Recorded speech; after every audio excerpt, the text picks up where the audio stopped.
Alors c'est d'ailleurs un entretien complémentaire à une vidéo que nous avons récemment enregistrée, en lien naturellement avec le dispositif du trail et plus précisément en lien avec un rapport rendu par la Cour des comptes.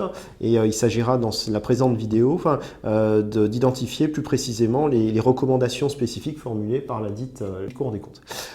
Donc on a eu l'occasion de le dire dans la précédente vidéo. Il y a ce rapport qui a été rendu et qui est en ligne. Vous pouvez cliquer directement sur le lien pour y accéder. On voit que les hauts magistrats de la Cour des comptes pointent un certain nombre d'éléments.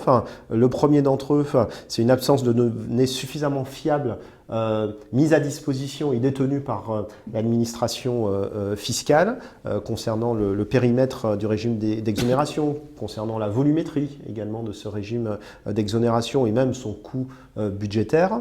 Un autre point qui est révélé, c'est la sous-estimation récurrente du coût budgétaire par rapport au dispositif. Un autre point, c'est la forte croissance de ce coût budgétaire d'exercice sur l'autre et une forte concentration de cette dépense fiscale qui est inhérente à cette exonération non plafonnée sur les transmissions de plus grandes entreprises. Alors, une série de questions, si vous voulez bien, François. La première, c'est dans le cadre de cette réduction de l'avantage fiscal procuré par l'exonération issue du dispositif du trail, quelle est l'approche qui est retenue par les magistrats de la Cour des comptes afin de poser un paramétrage de cet avantage et au regard du dispositif actuel, ancien et futur? On a bien compris que le rapport de la Cour des comptes pointe un coût budgétaire très important qui a été sous-estimé de manière récurrente par l'administration fiscale et qu'il s'agit à minima de stabiliser, voire de réduire en réformant à la baisse ce régime de faveur. La démarche qui est celle de la Cour des comptes est pour le moins réaliste, on pourrait même parler de cynisme, c'est de déterminer à partir de quel montant l'impôt sur la transmission fragilise l'entreprise.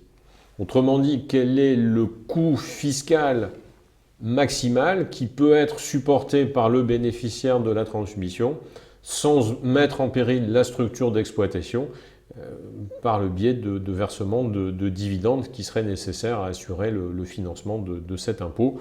Voilà la démarche globale qui est celle de la Cour des comptes.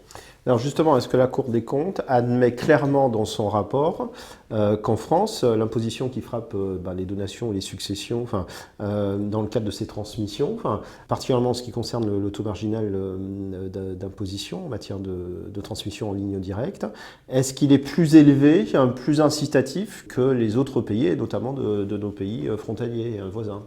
Oui, notre régime de faveur s'explique très naturellement par le fait qu'on parle de très loin. C'est-à-dire que les règles fiscales de droit commun sont en France particulièrement lourdes.